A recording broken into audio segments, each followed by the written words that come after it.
हरिओम. लाओत्सेचा ताओबोध योगदास श्री जयगणेश जोशी यांचे प्रवचन. विलक्षण वैश्विक वर्तुळ.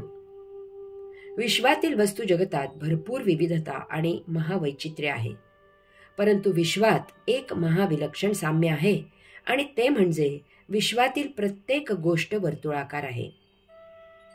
ग्रह गोल, तारे गोलाकार आहेत. ते स्वतःभोवती अव्याहत वर्तुळाकार फेरे घेत असतात.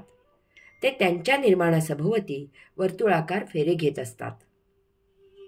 उदाहरणार्थ, आपली पृथ्वी स्वतः सभोवती वर्तुळाकार फेरे घेत असतानाच ती तिच्या निर्माणासभोवती म्हणजे आपल्या सूर्यासभोवतीही वर्तुळाकार फेरे घेत असते. आपल्या पृथ्वीप्रमाणेच आपल्या सूर्यमालेतील सर्व ग्रह स्वतःबरोबरच सूर्यासभोवती वर्तुळाकार फेरे घेत असतात.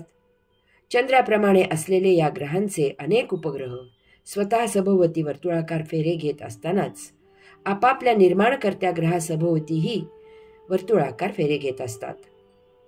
आपला सूर्य त्याच्या निर्माणासभोवती महासूर्यासभोवती वर्तुळाकार फेरे घेत असतो. असे अब्जावधी सूर्य आणि महासूर्य त्यांच्या त्यांच्या निर्माणासभोवती वर्तुळाकार फेरे घेत असतात. अशा प्रकारे ग्रह गोल, तारे स्वतःबरोबरच आपापल्या निर्माणासभोवती वर्तुळाकार फेरे घेताना या ब्रह्मांडात विश्वाच्या निर्माणासभोवती भगवंत श्री योगेश्वरांसभोवती त्या परमदिव्य पुरुषोत्तमासभोवती वर्तुळाकार फेरे घेत असतात. तिन्ही ऋतू एका मागोमाग एक असे वर्तुळाकार होत असतात.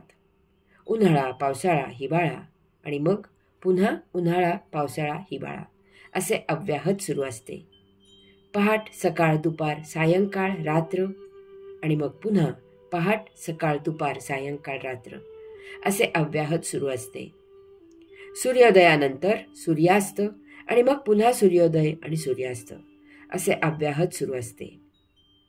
देहधारणा, बालपण, तारुण्य, प्रौढत्व, वृद्धत्व, देहत्याग आणि मग पुन्हा देहधारणा, बालपण, तारुण्य, प्रौढत्व, वृद्धत्व, देहत्याग असे अव्याहत सुरू असते.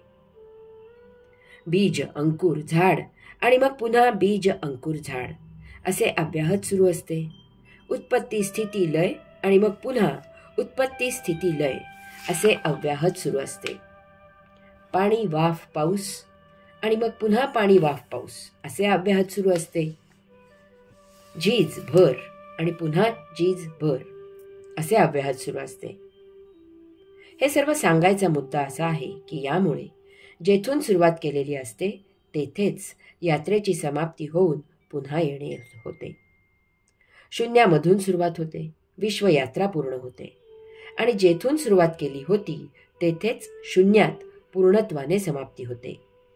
यामुळे निर्मिती आधीची स्थिती आणि समाप्तीनंतरची स्थिती ही एकच एक असते. अशा प्रकारे जे शून्य असते तेच पूर्ण आणि जे पूर्ण असते तेच शून्य असते. त्यात जराही फरक नाही. यामुळे एक महाअद्भुत गोष्ट घडते की शून्यातून पूर्णत्व निर्माण होते आणि तरीही त्या शून्यातील पूर्णत्व तसेच जसेच्या तसे अबाधित राहते.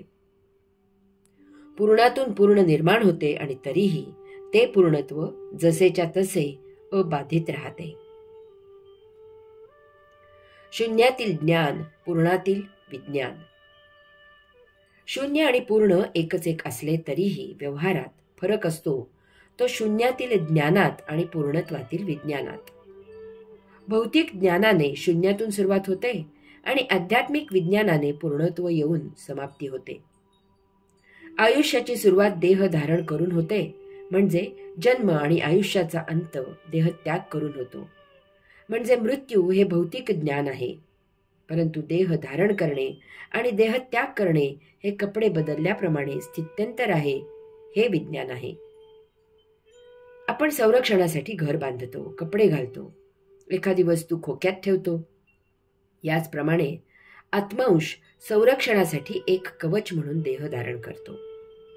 घर जीर्ण झाले, कपडे फाटले, विटले, खोका फाटला की जसे आपण घर, कपडे, खोका नवीन घेतो तसेच देह झिजला की आपण तो नवीन धारण करतो. आपण एक सूक्ष्मातिसूक्ष्म आत्मा आहोत. त्यासाठी देह धारण केला जातो. तो देह अन्न पाण्यामुळे वाढतो. आपण न बदलता तसेच सूक्ष्मातिसूक्ष्म राहतो. त्यामुळे नवीन देह छोटा धारण केला जातो. तो अन्न पाण्यामुळे वाढतो. यात जन्म मृत्यू असे काहीही नसते. वैश्विक लीला अनुभवण्यासाठी हे एक नवीन माध्यम असते.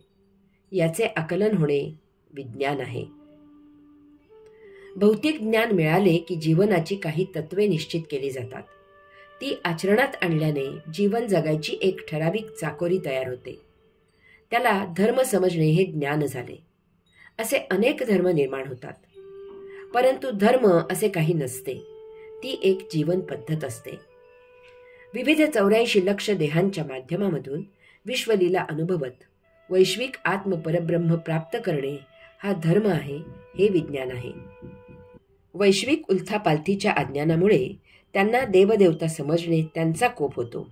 त्यासाठी प्रार्थना करणे इत्यादी ज्ञान आहे.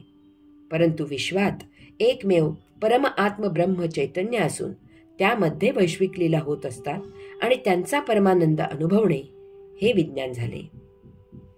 जीवनात देहाला जे पाहिजे ते मिळणे हे सुख आणि तसे न मिळणे म्हणजे दुःख हे ज्ञान आहे.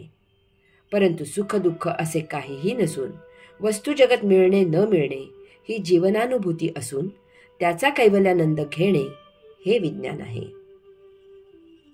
लाओत्से सांगत आहे की परिपूर्ण अचूकतेत परिपूर्ण उणीव असल्यासारखे असते आणि तरीही त्याची उपयुक्तता जराही बिघडत नाही.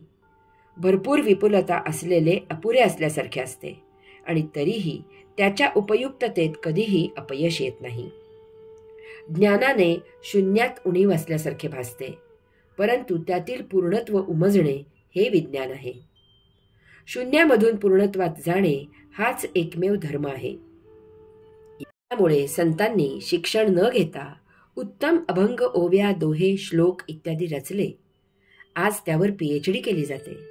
त्यांनी साधे जीवन जगून आदर्श घालून दिला. नाम संकीर्तनाने शारीरिक आणि मानसिक निरोगी कसे राहावे ते शिकवले. संतांनी शून्यातील भौतिक ज्ञानामधून आध्यात्मिक विज्ञान कसे मिळवावे ते शिकवले. हरि ओम.